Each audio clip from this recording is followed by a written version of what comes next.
Hi guys, share ko lang guys. Mao ni siya ang mga DIY nga mga flower pots nga nagtrending sa panahon sa pandemic guys.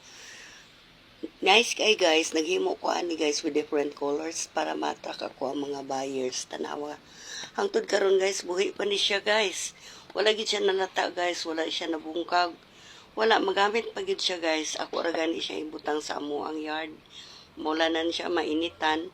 Wala gid siya naguba, tanawa gani. Bisan pa ibundak nimo guys, grabe kaligon. Baga kay siya nako pagkahimo guys. Madugay na to ginimo guys, makabalota sa teknik guys. Matud pa sa uban, di kong palit ana oy. Kay dali ra siya malata, dali ra siya magabok yes tinuod depende sa paghimo guys. Tanawa ay katulo guys.